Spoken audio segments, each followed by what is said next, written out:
George Armstrong. I've come from a background of not really being able to afford much, just getting by, a lot of suffering, a lot of pain, a lot of hard times, which has created a beast within me. You said you wanted to lead and inspire and help your brother.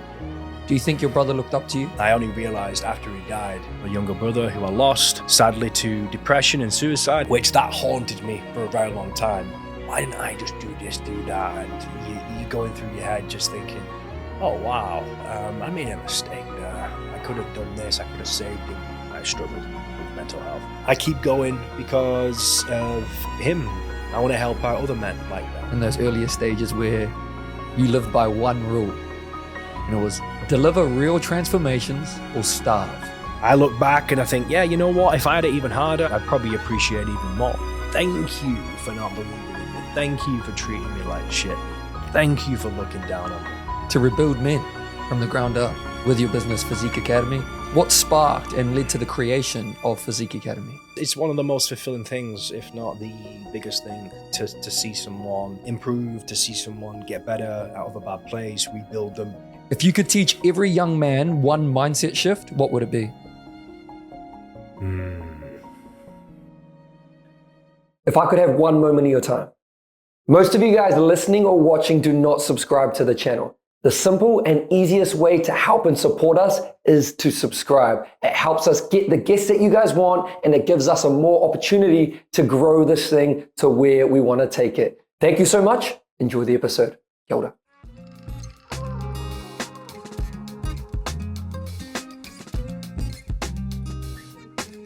George Armstrong, welcome to the Modern Show, brother. Thank you. Excited. Yeah. George, what do we need to know about you to know a little bit more about the man that you are? It's a difficult one, to be honest. I think I would rather people just have their own perception of what this podcast says about me in terms of what I say. I don't think I really, a lot of the time, like to introduce myself. I don't really care what people think. So I'm just going to say what I feel on this podcast. And if you like it, great.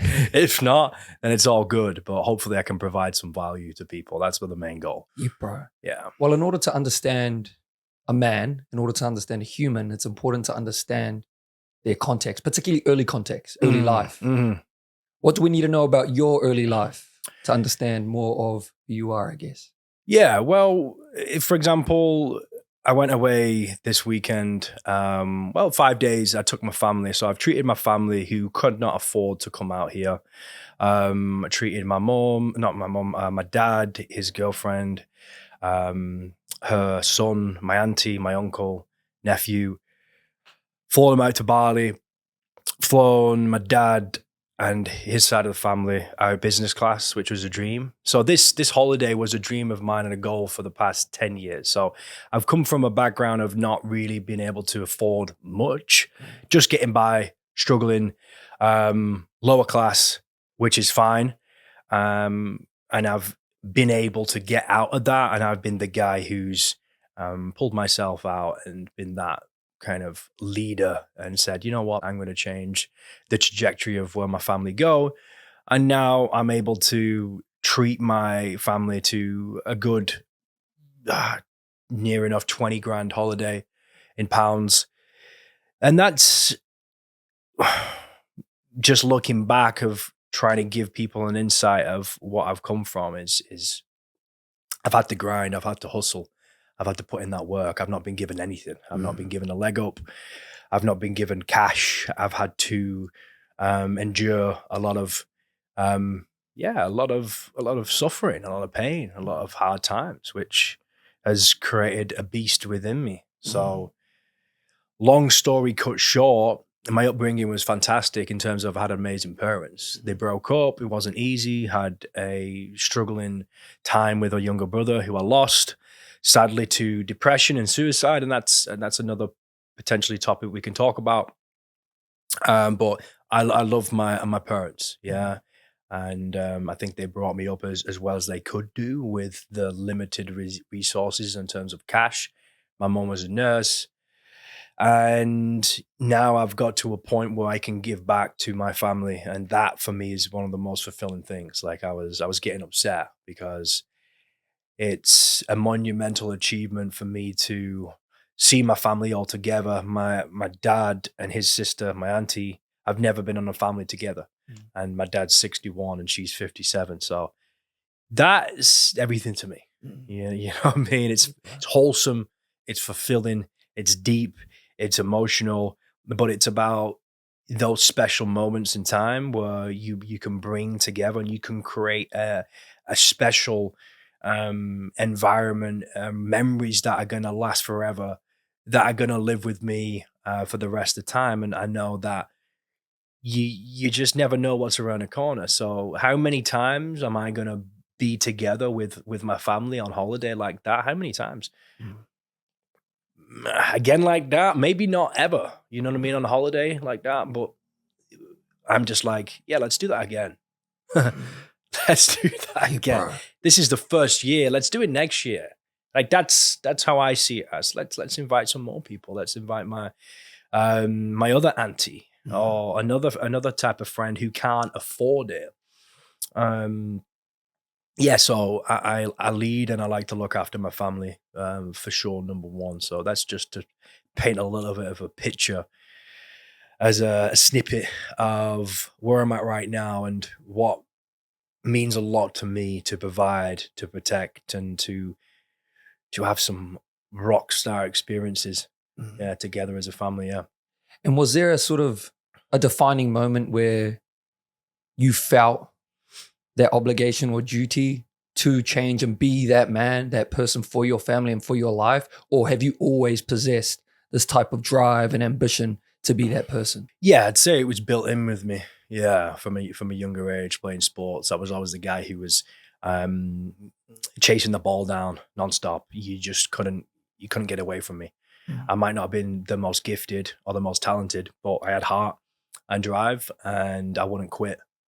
So it was built in with me from a young age of playing sports, and I knew I was different because people commented on it. They knew I had some sort of edge.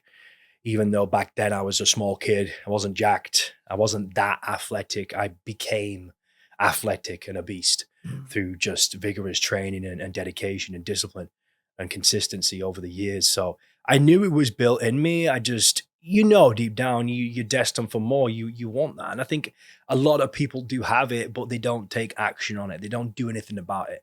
And I was always an action taker. I'm a go-getter. I do not really care if I'm going to make a mistake. I take risks. Yeah, I'm a risk taker for sure. I've made a lot of mistakes that way, lost a lot of money, fucked up many times, but I don't care. I'll just go all in. Who was your biggest influence, particularly in those earlier stages? In terms of what? In terms of sports, in terms of being a good man, in terms of just all-rounded? I'd say all-rounded in life. Who did you look to and think, yeah, I want to be like that guy. I want to be like that man. Maybe a woman. I didn't really, I would say, have many male inspirations or people who I looked up to be honest. I more so thought about what potentially I could do with myself in terms of self-development.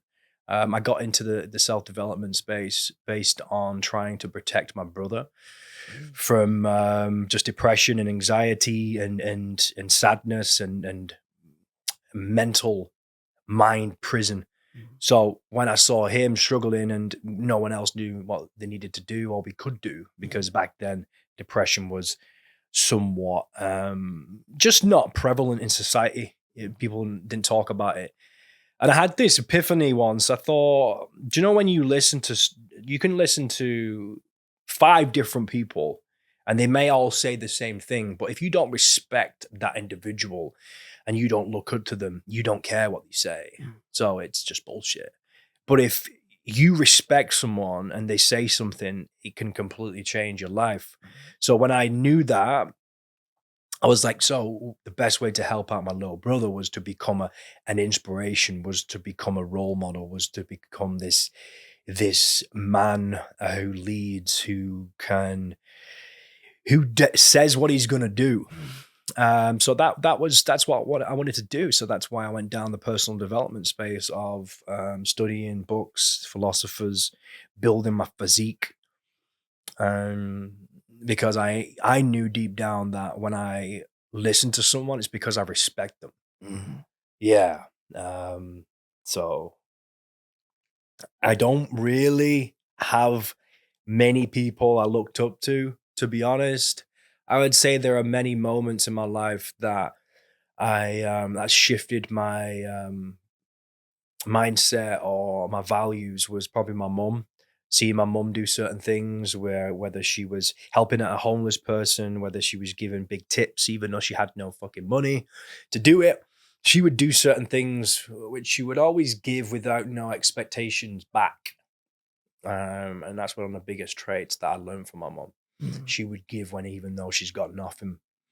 And that's built in me. So I like to look after people and make people feel special. I get a lot of my traits from my mom, I would say, but also I get a lot of things from my dad. And my mom and dad are not perfect, and I'm not. So I try and take the good things and leave out some of the things that potentially they struggle with themselves. I can resonate with a lot Yeah. of what you're saying. Welcome to the Martin Show First Ad Break. For anyone who is wanting to go on a new journey, learn a new skill, we have started our basic beginners boxing fundamentals course. For anyone, if it's your first time, if you're a seasoned member, this is the course for you in the boxing space or fitness space. Click the link below or go to onlineboxingtraining.com and I'll see you guys there. Let's get some mahi, eh? I want to go back to your brother. Yep. You said you wanted to lead and inspire and help your brother. Do you think your brother looked up to you? I didn't realize that for many years. I only realized after he died, which is pretty sad. When you're in it at the moment, sometimes you can't see what's actually going on when you're just stuck tunnel vision, potentially trying to help someone from an outsider's perspective. They could see other people saw that he did look up to me for inspiration, but I couldn't see it. I only realized it probably a year after he died. I had this massive realization. I actually another thing I realized was I looked for his YouTube video, his YouTube channel. He didn't post anything as in his recent searches. Mm. So I was just trying to understand what was going through his head. It's pretty dark, which I won't go into some of it, but as I went down, kept going, there was one YouTube video of me with Louis in Ibiza, just chatting, just having a laugh, mate. You know what I mean? Just enjoying life, just on the beach, laughing. And he kept playing the same moment because you can see if someone's clicked on it over and over and over again. It must have been 30, 40 times. And that was just like, whoa, okay. He clearly was fascinated. He was inspired. He wanted that. He saw something that was keeping him going. He liked the fact that I was with Louis and I was with friends and I was in Ibiza with an amazing life, which that haunted me for a very long time. Like, why didn't I just fly him out? Wow. Why didn't I have him there? Why didn't I just do this, do that? And you're going through your head just thinking, oh, wow, I made a mistake there. I could have done this. I could have saved him. And that's something that I learned to deal with over time. But yeah, you're saying about who inspired me. I think my values of my mum and dad definitely inspired me. But also just being a good person. I think that's the main thing for me. I know I'm a good guy, and I think that's why I have confidence. Like I know I do a lot for people, and I'm a good person in society, and I have people's best interests at heart, and that's what I pride myself on. I care about people, and I want the best for them. So it's all a big game for me. What specifically, looking back now, what specifically would have you have done differently for your brother in particular? Would you have, Mm, I'm thinking like, what, me as an older brother, yeah. what can I do? What can I do Mm, better? yeah. It's a big, deep topic Mm. that I've replayed in my head over and over. I think there's a lot of things you can potentially do, and I could have done. I see it as there's probably an endless amount of different approaches, different things I could have done. I paid for therapy. I took him to therapy myself because the NHS was shit. He went to a few different therapists, and I was like, no, you know what? I've been to this woman. I want to take him there. I did things like that. I did actually take him away on holiday. I tried to help him with my business, so give him a job because he hated working for something or someone that he didn't believe in. So I helped him with that, tried to give him work, try and pay him, got him going. I tried to get him to the gym. He did go to the gym. He was in and out of the gym. When he was in the gym, he was the most confident and he was the brightest version of himself in terms of energy, in terms of the food he was eating. Got him on a strict diet, regime, tried to build his mindset, tried to take him out for food, tried to take him out for dinner. There was a whole heap of different things I would try. I'd even try and take him out for a night out. So it's thinking outside the box. Okay, how do I give him something, give him some sort of inspiration, give him some sort of power within to lift him up and to build himself and to make him wake up and think, yeah, you know what, I'm going to do this. Yeah, you know what, I don't want to do that. Yeah, I'm going to get up early today. There's an endless amount of things you could potentially do. And it's just trying them. Yeah. Seeing what clicks, because more or less 9 times out of 10, it's not going to work. It's not. And you've just got to keep going. I look back and I think, yeah, you know what? I could have done this. I could have done that, but I did my best at the time. Yeah, I did my best at the time. I think 3 years later, I could have definitely helped him out a lot more now than what I did back then. But it's life, man. It's just a tough one to swallow. There's nothing tougher to really deal with than having to think, oh, yeah, you know what, I could have done this, I could have done that, and Will could have been here. Yes, I truly believe that. I truly believe deep down that he could be still here if potentially we went down a different path. Do you still think about him? Do you still feel him? Oh yeah. I was we recorded a video 2 days ago when I got back from the island, and I was talking about what I just mentioned there about how wholesome I feel from getting back there, but also imagine if he was there, my brother, with me. So yeah, I think about him all the time. I think I keep going because of him. I want to help out other men like that. There's millions of men who are struggling like that, for sure. And that's another mission that I'm here for, to help those brothers out. And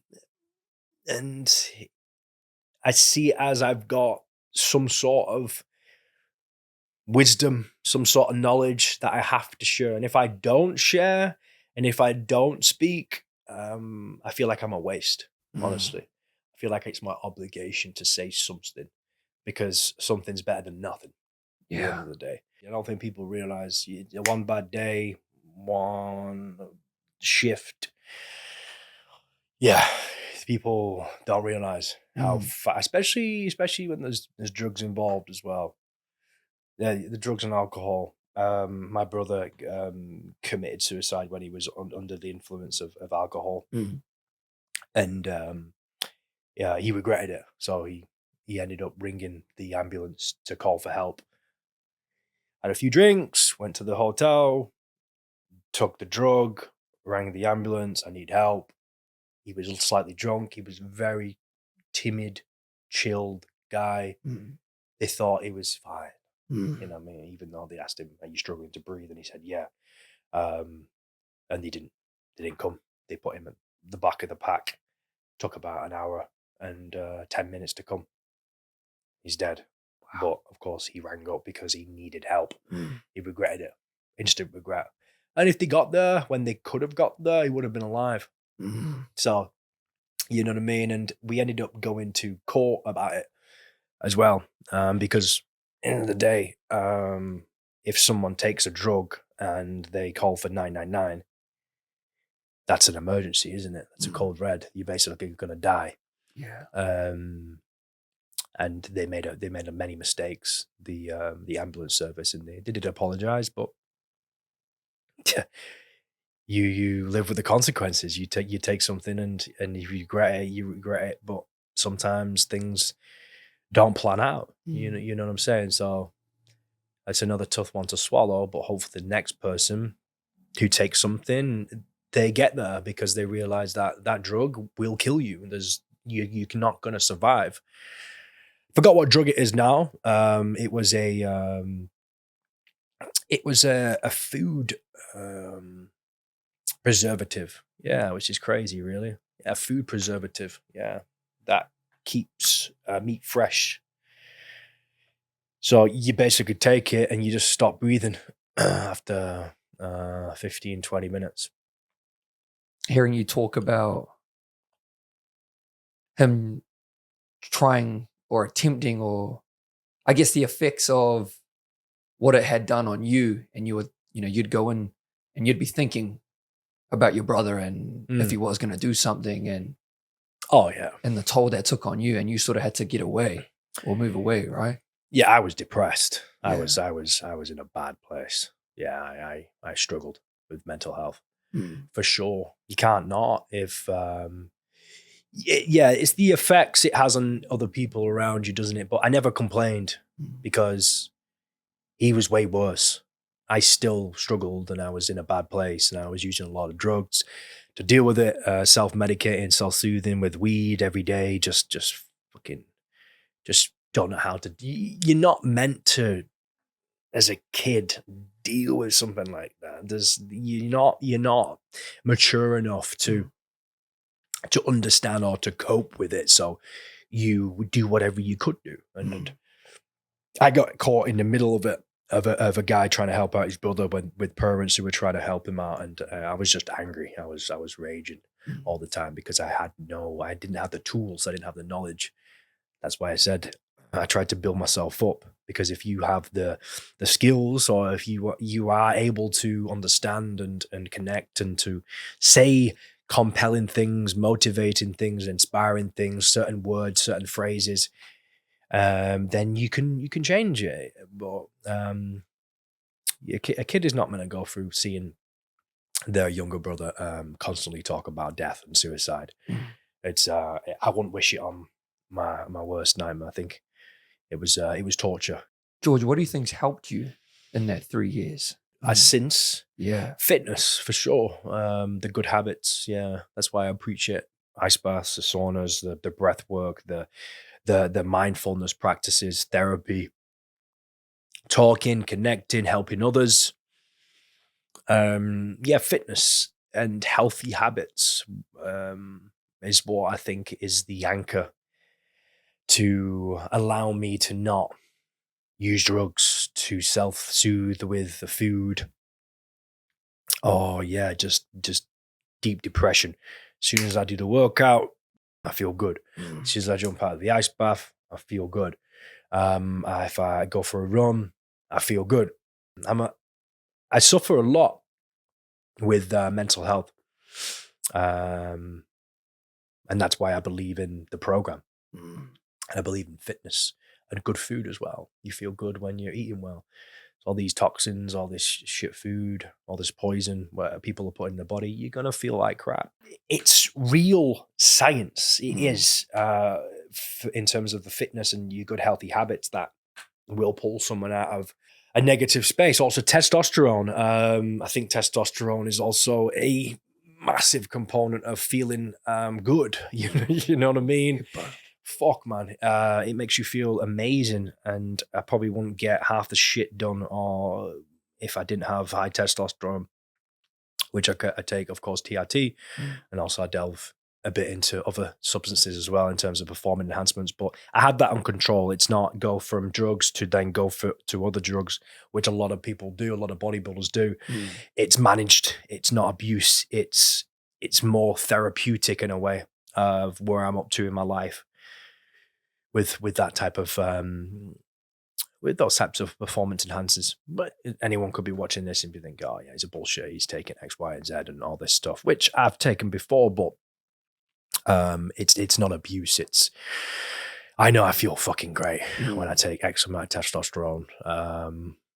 And it's easy to jab an extra mil into your ass.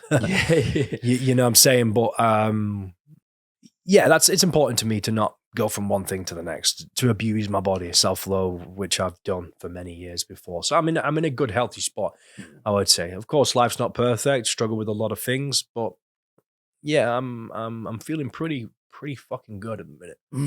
I love to hear it, brother. Yeah. And it's a great point because now, even with the business, Business is good. Yeah, everything looks Yeah. very, very good. But I want to go back, I guess, into online. You guys call it humble beginnings, back into those earlier stages, even before it launched, 2013. What did life look like then? I know you started PTing at 18, but what did life look like in those humble beginnings? Yeah, no money, man. Struggled to get by. Hardly any clients. Long days. Working in a gym, it's like a bodybuilding gym. Hardly any clients come in. Cleaning toilets, cleaning floors, cleaning machines, putting equipment away. Selling programs, selling packages, selling gym memberships. Making protein shakes. The lowest level of that type of industry. Cleaning the toilets, like it's good. As in terms of it builds you up. You don't give a fuck. I don't care. Having your ego broken down and people see you do that type of work, I'm not knocking it, because some people might love cleaning, which is amazing. You know what I mean? But I knew where I wanted to go to, and having to do the lowest level of tasks when you've got mates coming in the gym is very humbling, and it's good for your ego. You're broken down, and if you can start from there, I don't quit. Yeah. I'm blessed by whatever I'm succeeding now with. Going from where I came from to earning X amount of money, not being able to afford things. Yeah, just getting by, having to move back in with my parents because I couldn't afford to live. Is all a blessing in disguise. At the time, you think it's hell, but yeah, I appreciate everything because it took so long. I see a lot of trainers now earn X amount per month in their first year of coaching, and I'm like, wow, that's great, but they don't appreciate it like me. So yeah, it was rough, man. It was rough. The area I was in, it's classed as one of the worst fucking towns in the country, where people are just negative. They don't want you to succeed. That type of a small-minded town environment with people who are just not wanting you to do well. I pulled myself out of it. I got there eventually, of the goal of going online and being financially free and being able to travel and live wherever the fuck I want, man. Pure, real freedom. No one's in control of where I want to be and what I want to do. That was the main goal. A little goal for me was like, I want to stay in X hotel and pay X amount per day, per night. And it was like, yeah, okay, I've stayed here. And then I'm like, I want to go in there. I want to see what that's all about. Because you can change your environment. You're around those types of individuals. It lifts you up. So that's why I started to move to different places after many years of filming content, posting transformations, getting really good results. I was like, I need to get out of this place.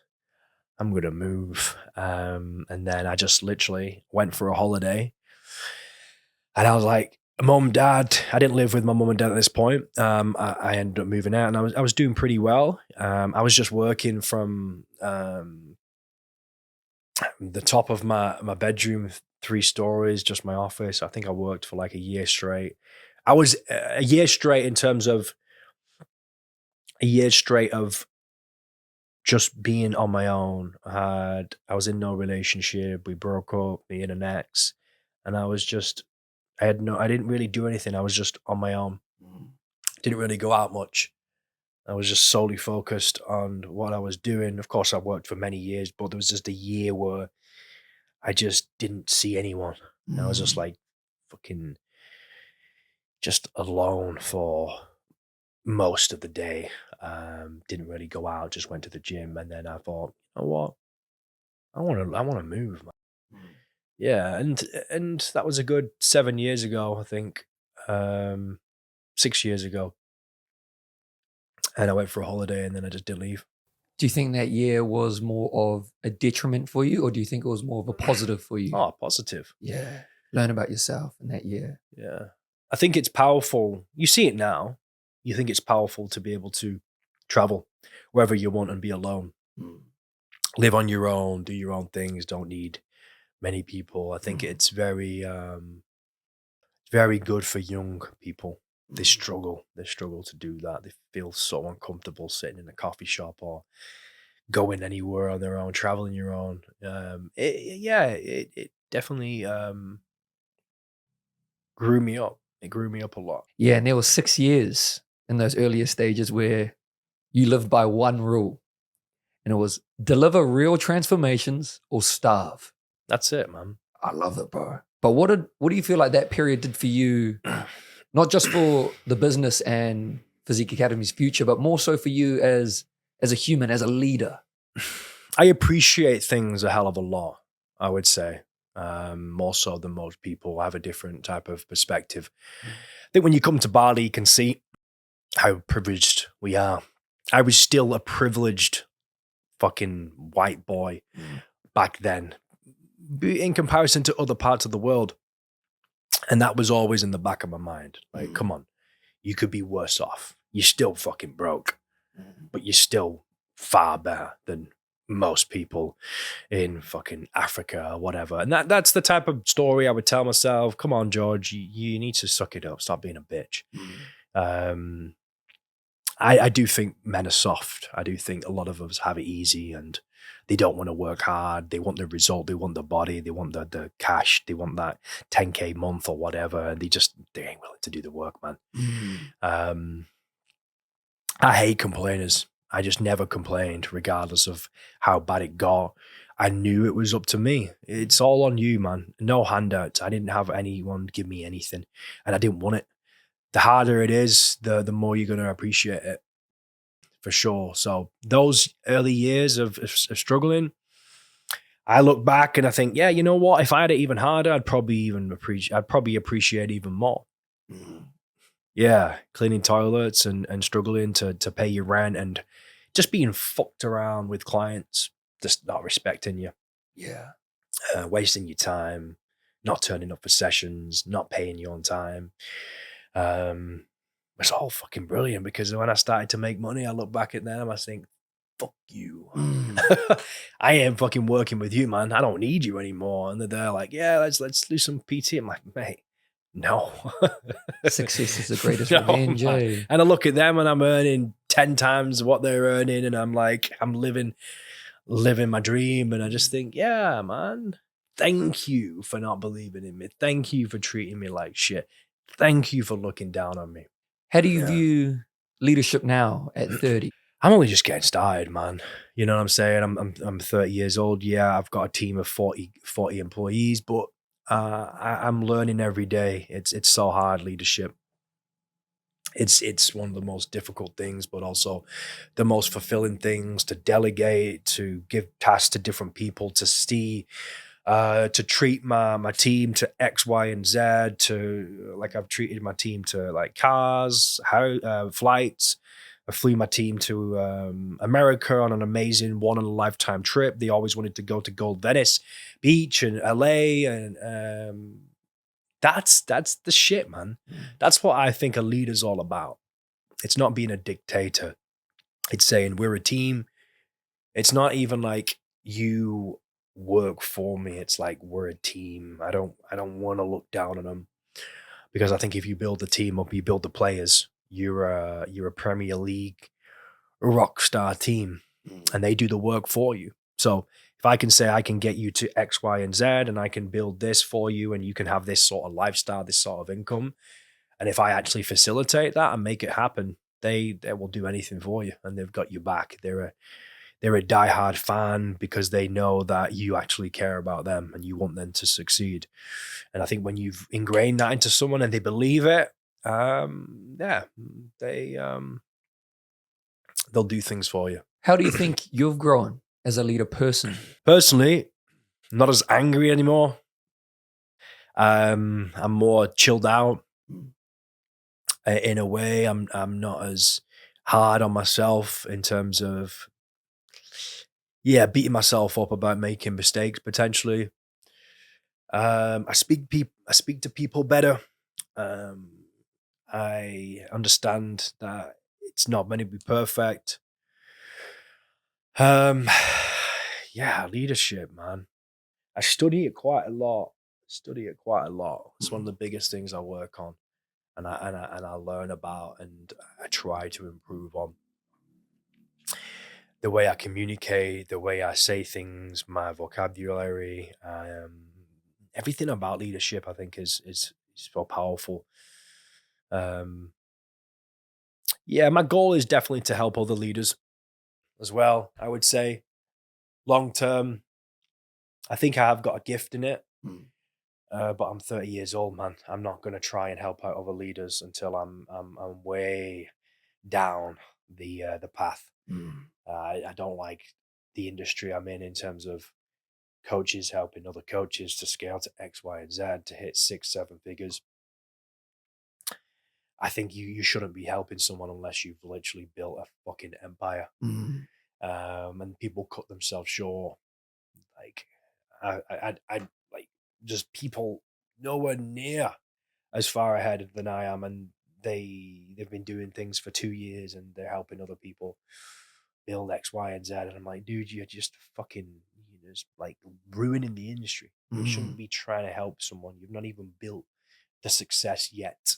Or they have some sort of a good month and they're like, I'm going to help you X, Y, and Z. And yeah, the industry's fucked for sure, especially in Bali. Everyone's a coach. Everyone's a mentor. I've noticed that since being here too, bro. People, I don't even say I'm a coach sometimes. I don't even say it. Like, what do you do for work? I just say, I'm just on business. I don't even want to say I'm a coach. It's like, oh yeah, you're a fucking idiot then, aren't you? You're like everyone else. Just fits that Bali stereotype, eh? Yeah, I love leadership, man. I'm not perfect by a long shot. Made many mistakes recently with certain things, and I think one thing I always try and do, I always own up to my mistakes, and I always apologize and try and improve on things. To rebuild men from the ground up. Yeah. With your business, Physique Academy. Mm-hmm. What sparked and led to the creation of Physique Academy? I would say it's probably helping people. Yeah, the fulfillment. Anyone who's in this space knows how fulfilling it is to help someone. It's one of the most fulfilling things, if not the biggest thing, to see someone improve, to see someone get better out of a bad place, rebuild them, to give them that inspiration, to see them change.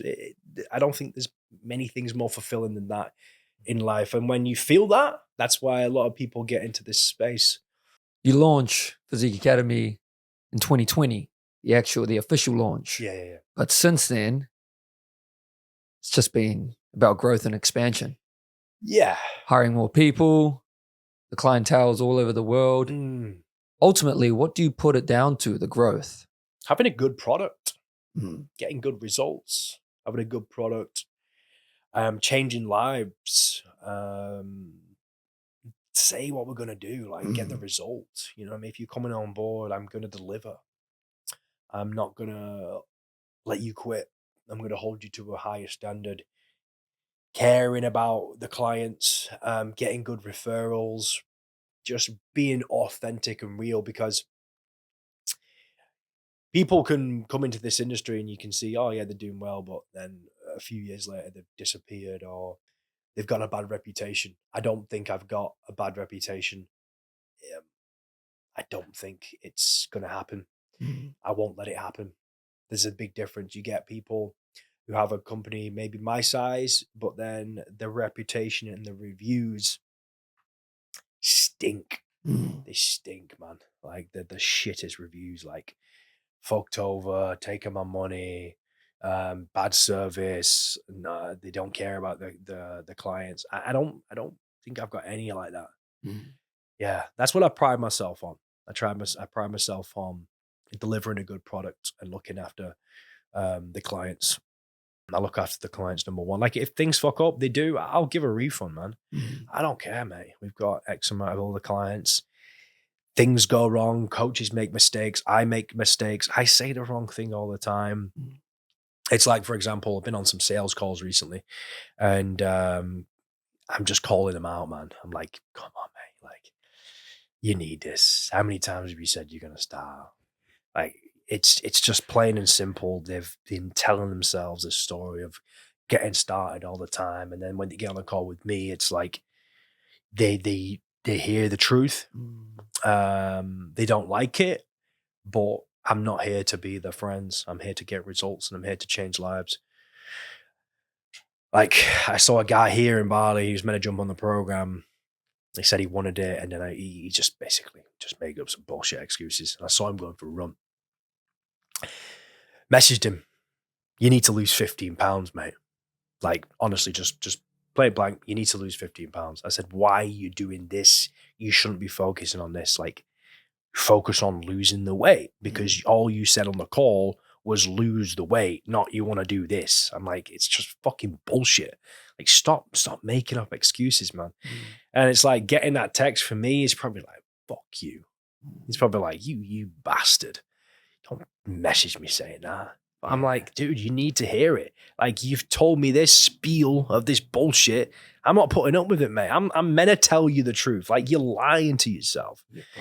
So that, it might not seem nice, but people need to hear the truth, man.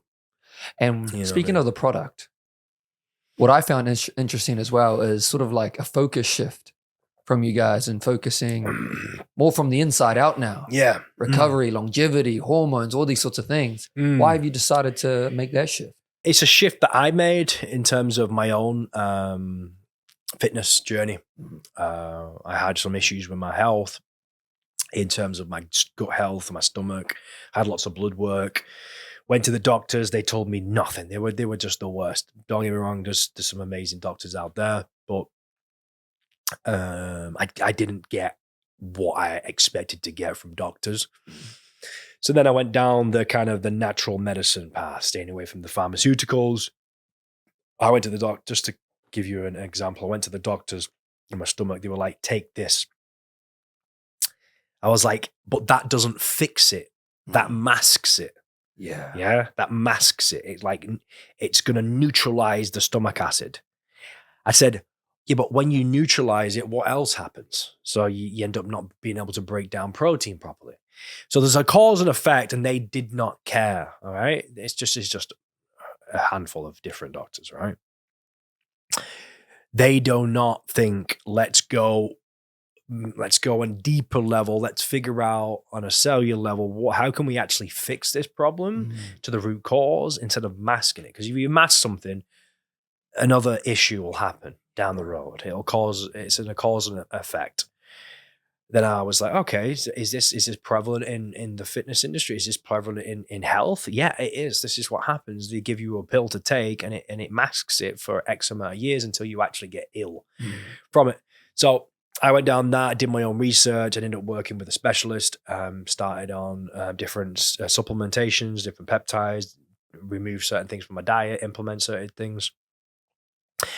And I was like, wow, I've healed myself. Sweet. Okay, good. And then I'm thinking, okay, there's an overload amount of supplements out there, things to take. Are you actually taking something, or is it actually detrimental to you? Because you can take things which I've taken, natural supplements like creatine. I can't take creatine at the moment because it's actually affecting my kidneys, and it's not good for me at the moment because my creatine is ridiculously elevated anyway because I train so much and I've got X amount of muscle mass. I would have known that if I didn't do my blood work. So I think someone comes on board, I want to give them the best possible service and the best possible outcome. How do you do that? Blood work. Because then you figure out what's going wrong with them. Otherwise, you basically tell them to do something. It's not the best possible scenario, situation, supplement, diet, etc., etc. So because I went down it, I'm like, I want to teach people that. Not everyone can afford blood work. Most people can't. Most people can't unless they actually prioritize their funds. I go mad at people all the time. You've got a 60 grand car, mate, but you won't pay for blood work. You're an idiot. You are an idiot. Like, you are. I'm not even saying sorry. You're a fucking idiot. Like, simple. Like, you think you're cool driving around in your fucking Mercedes. You'll think you're cool. You won't think anything completely near when your insides are fucked and you're ill and you're in hospital and you're paying X, Y, and Z for hospital bills or whatever. And most of them, they still can't see it. They still can't. Oh, I am an idiot. My God. I have wasted X amount on MOTs and fixing my rims and all this crap. It's the best possible thing. So I want to build the best possible brand and product you can do for what I'm targeting at. And the best way to do that is to do blood work and also looking after your mental health with your ice baths, your breath work, your mindfulness practices. I don't think a lot of men take a step back and just listen to some sort of relaxing meditation music with a certain frequency that's going to just put you in a nice state. Of mine, it looks like you're a fucking weirdo. You're a hippie, man. What are you doing? But then when I'm sitting there, jacked as fucked, with my insane villa in the background, sitting on my poolside, doing some sort of meditation or breath work, people go, oh, wow, like he's doing it. Why is he doing it? Like, is that cool? So it's just like trying to help people out and give them a different sort of perception and perspective on health in a way of, I've done a lot of shit to my body at the end of the day. I've pushed the boundaries. I've taken things that I shouldn't have taken. And I know that these techniques really do help me. They help my heart. They help me stay grounded. They help me think better. They really do help you. And I don't think enough men will do it because they're just not aware enough yet. The frequency of the world, fuck knows, is just not there yet for people to recognize that breath work and these sort of mindfulness practices actually are going to benefit you longevity reasons as well, and help you be the best possible version and manage stress. No, I love That's it. what it is. Yeah. It comes back to helping, right? Which is your mission. Welcome to the Martin Show first ad break. For anyone who is wanting to go on a new journey, learn a new skill, we have started our basic beginners boxing fundamentals course. For anyone, if it's your first time, if you're a seasoned member, this is the course for you in the boxing space or fitness space. Click the link below or go to onlineboxingtraining.com and I'll see you guys there. Let's get some mahi, eh? George, we have some fire off questions for you. Yep. What's one thing men need to stop doing today? Being a victim. If you could teach every young man one mindset shift, what would it be? Stop thinking about yourself. Think about others. Yeah. Think about others. Yeah. If you're in a bad place, best thing for me, I help others. I think about others. Your family needs you. Yeah. Think about others. Who can you help out? That'll shift you. My final question. If you had to erase everything, if the business was destroyed, all the socials, all the content you've shared, and you had 60 seconds left, what's the one final thought, the final message you'd want to leave with the world?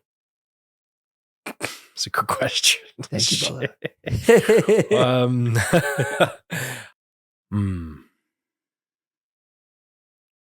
It would probably be something about just do not care about other people's opinions. Maybe, yeah, something like that. I feel like a lot of men just care too much about other people's opinions. Just do whatever the fuck you want to do. George Armstrong. Thank you so much, bro. Thank you, my Really brother. appreciate that. Absolutely. Where can the people find you, man? Instagram, mainly, but also I'm really trying to delve into YouTube. So George Armstrong, Instagram, George Armstrong, YouTube. And then if you want to check out the business, Physique Academy. Well, that concludes another episode of The Martin Show, team. We'll drop George's details below. Make sure you're subscribing to this channel, following _ The Martin Show. We're going to be back next week for another episode. Kia ora, aroha, let's go.